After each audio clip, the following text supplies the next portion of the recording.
ದೈನಂದಿನ ಸುದ್ದಿಜಾಲ. ನಮಸ್ತೆ ವೀಕ್ಷಕರೇ, ನಾನು ಅನನ್ಯ ಎಸ್ ಭಾರದ್ವಾಜ್. ವಿಶೇಷ ಸುದ್ದಿಗಳ ಪ್ರಸಾರ ವೀಕ್ಷಿಸಿರಿ. ಖಮೇನಿ ಹತ್ಯೆಯ ನಂತರ ಇಸ್ರೇಲ್ ಮತ್ತು ಅಮೆರಿಕದ ನೆಲೆಗಳ ಮೇಲೆ ಇರಾನ್ ದಾಳಿ.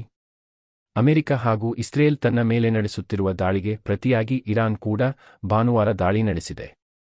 ಇಸ್ರೇಲ್ ಕೇಂದ್ರ ಭಾಗದ ನಗರ ಬೆಟ್ ಶೆಮೆಶ್ ಮೇಲೆ ಇರಾನ್ ನಡೆಸಿದ ಕ್ಷಿಪಣಿಗಳ ದಾಳಿಯಲ್ಲಿ ಕನಿಷ್ಠ 9 ಮಂದಿ ಮೃತಪಟ್ಟಿದ್ದಾರೆ ಎಂದು ಮೂಲಗಳು ಹೇಳಿವೆ.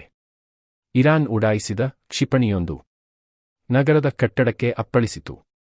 ಈ ದಾಳಿಯಲ್ಲಿ 9 ಜನರು ಸಾವಿಗೀಡಾದರು ಹಾಗೂ 23 ಮಂದಿ ಗಾಯಗೊಂಡಿದ್ದಾರೆ ಎಂದು ತುರ್ತು ಸೇವೆ ಒದಗಿಸುವ ಸಂಸ್ಥೆ ಇಂಡಿಯಾ ಹೇಳಿದೆ.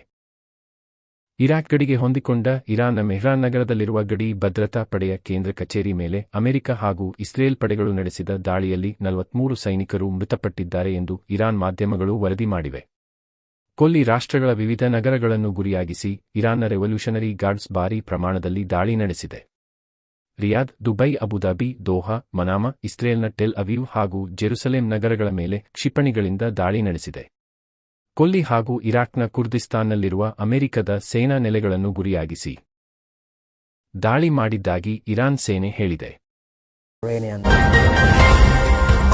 ಯುಎಇ ಅಧ್ಯಕ್ಷ ನಹ್ಯಾಂಗೆ ಕರೆ ಮಾಡಿ ನಿಮ್ಮ ಜೊತೆ ನಿಲ್ಲುತ್ತೇವೆ ಎಂದ ಮೋದಿ. ಪ್ರಧಾನಿ ನರೇಂದ್ರ ಮೋದಿ ಅವರು ಭಾನುವಾರ ರಾತ್ರಿ ಯುಎಇ ಅಧ್ಯಕ್ಷ Sheikh Mohammed bin ಚಾಯೆದ್ Al Nahyan ಅವರ ಜೊತೆಗೆ ದೂರವಾಣಿ ಮಾತುಕತೆ ನಡೆಸಿದರು. ಕೊಲ್ಲಿ ರಾಷ್ಟ್ರಗಳ ಮೇಲಿನ ದಾಳಿಯನ್ನು ತೀವ್ರವಾಗಿ ಖಂಡಿಸಿದ ಪ್ರಧಾನಿ ನರೇಂದ್ರ ಮೋದಿ, ಸಂಕಷ್ಟದ ಸಮಯದಲ್ಲಿ ಯುಎಇನೊಂದಿಗೆ ಭಾರತವು ಗಟ್ಟಿಯಾಗಿ ನಿಲ್ಲಲಿದೆ ಎಂದು ಈ ವೇಳೆ ಭರವಸೆ ನೀಡಿದ್ದಾರೆ. ಕೊಲ್ಲಿ ರಾಷ್ಟ್ರಗಳಲ್ಲಿ ನೆಲೆಸಿರುವ ಭಾರತೀಯರನ್ನು ನೋಡಿಕೊಂಡಿದ್ದಕ್ಕಾಗಿ ಧನ್ಯವಾದ ತಿಳಿಸಿರುವ ಅವರು, ಸಂಘರ್ಷ ಕೊನೆಗೊಳಿಸಿ ಪ್ರಾದೇಶಿಕ ಶಾಂತಿ, ಭದ್ರತೆ ಹಾಗೂ ಸ್ಥಿರತೆ ಸ್ಥಾಪಿಸುವ ಪ್ರಯತ್ನಕ್ಕೆ ಭಾರತವು ಸಹಕಾರ ನೀಡಲಿದೆ ಎಂದು ಭರವಸೆ ನೀಡಿದ್ದಾರೆ. ಭಾನುವಾರ ರಾತ್ರಿ ನಡೆದ ಭದ್ರತೆ ಕುರಿತ ಸಂಪುಟ ಸಮಿತಿ ಸಭೆಯಲ್ಲಿ ಪ್ರಧಾನಿ ನರೇಂದ್ರ ಮೋದಿ, ಕೇಂದ್ರ ಗೃಹ ಸಚಿವ ಅಮಿತ್ ಶಾ, ರಕ್ಷಣಾ ಸಚಿವ ರಾಜನಾಥ ಸಿಂಗ್, ಹಣಕಾಸು ಸಚಿವೆ ನಿರ್ಮಲಾ ಸೀತಾರಾಮನ್, ರಾಷ್ಟ್ರೀಯ ಭದ್ರತಾ ಸಲಹೆಗಾರ ಅಜಿತ್ ಡೋಭಾಲ್, ಸಿಡಿಎಸ್ ಜನರಲ್ ಅನಿಲ್ ಚೌಹಾಣ್ ಸೇರಿದಂತೆ ಇತರೆ ಅಧಿಕಾರಿಗಳು ಭಾಗಿಯಾಗಿದ್ದರು.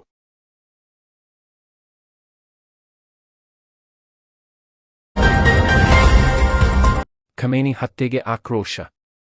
ದೇಶದ ಹಲವೆಡೆ ಪ್ರತಿಭಟನೆ, ಶೋಕಾಚರಣೆ. ಅಮೆರಿಕ ಮತ್ತು ಇಸ್ರೇಲ್ ದಾಳಿ ಮಾಡಿ ಇರಾನ್ನ ಸರ್ವೋಚ್ಚ ನಾಯಕ ಅಯತೊಲ್ಲಾ ಅಲಿ ಖಮೇನಿ ಅವರ ಹತ್ಯೆ ಮಾಡಿರುವುದನ್ನು ಖಂಡಿಸಿ ದೇಶದ ಹಲವೆಡೆ ಭಾನುವಾರ ಪ್ರತಿಭಟನೆ ಮತ್ತು ಶೋಕಾಚರಣೆಗಳು ನಡೆದವು. ಶಿಯಾ ಸಮುದಾಯದ 15 ಲಕ್ಷ ಜನರಿರುವ ಕಾಶ್ಮೀರದ ಲಾಲ್ ಚೌಕ್, ಸೈದಾ ಕದಲ್, ಬದ್ಗಾಮ್, ಬಂಡಿಪೋರ, ಅನಂತನಾಗ್ ಮತ್ತು ಪುಲ್ವಾಮಾಗಳಲ್ಲಿ ಪ್ರತಿಭಟನೆ ತೀವ್ರವಾಗಿತ್ತು. ಪ್ರತಿಭಟನಾಕಾರರು ಅಮೆರಿಕ ಮತ್ತು ಇಸ್ರೇಲ್ ವಿರುದ್ಧ ಘೋಷಣೆಗಳನ್ನು ಹಾಕುತ್ತಾ ಎದೆಗೆ ಕೈಯಿಂದ ಬಡಿದುಕೊಂಡರು. ಸೋಮವಾರವೂ ಬಂದ್ಗೆ ಕರೆ ನೀಡಲಾಗಿದೆ. ಮುಂಜಾಗ್ರತಾ ಕ್ರಮವಾಗಿ ಕಾಶ್ಮೀರದಾದ್ಯಂತ ಶಾಲಾ ಕಾಲೇಜುಗಳಿಗೆ 2 ದಿನ ರಜೆ ಘೋಷಿಸಲಾಗಿದೆ. ದೇಶದಲ್ಲಿನ ಅನೇಕ ಮುಸ್ಲಿಂ ಸಂಘ ಸಂಸ್ಥೆಗಳು ಹಲವು ದಿನಗಳ ಶೋಕಾಚರಣೆಯನ್ನು ಘೋಷಿಸಿದ್ದಾವೆ ಮತ್ತು ಸೋಮವಾರ ಪ್ರತಿಭಟನೆಗೆ ಕರೆ ನೀಡಿದ್ದಾವೆ.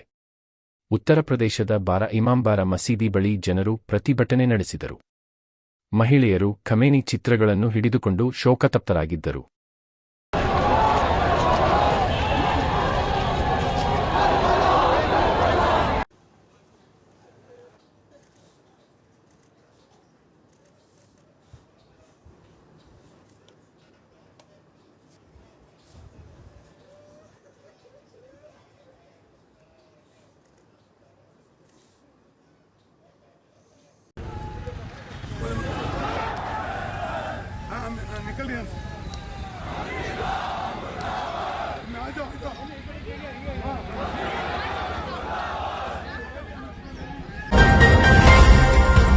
ಪಶ್ಚಿಮ ಏಷ್ಯಾ ರಾಷ್ಟ್ರಗಳಲ್ಲಿ ಇರುವ ಕನ್ನಡಿಗರು ಸುರಕ್ಷಿತ.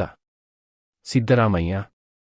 ಪಶ್ಚಿಮ ಏಷ್ಯಾ ರಾಷ್ಟ್ರಗಳಲ್ಲಿ ಇರುವ ಕನ್ನಡಿಗರು ಸುರಕ್ಷಿತ ಸ್ಥಳಗಳಲ್ಲಿ ಆಶ್ರಯ ಪಡೆದಿರುವುದು ತುಸು ಸಮಾಧಾನಕರ ವಿಚಾರ.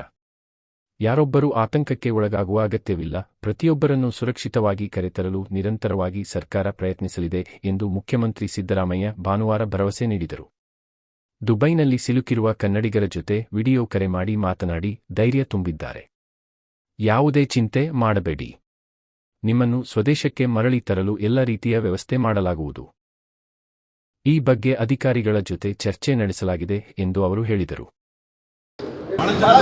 ಅದಕ್ಕೆ ಹೇಳಿದ್ದೀನಿ, ನಾನು ಮಾತಾಡಿದ್ದೀನಿ ಕನ್ನಡ ನಾನು ನಮ್ಮ ಚೀಫ್ ಸೆಕ್ರೆಟರಿ ಜೊತೆ ಮಾತಾಡಿದ್ದೀನಿ, ನಮ್ಮ ಪ್ರಿನ್ಸಿಪಲ್ ಸೆಕ್ರೆಟರಿ ಜೊತೆ ಮಾತಾಡಿದ್ದೀನಿ, ಡೆಲ್ಲಿಲಿರ್ತಕ್ಕಂಥ ನಮ್ಮ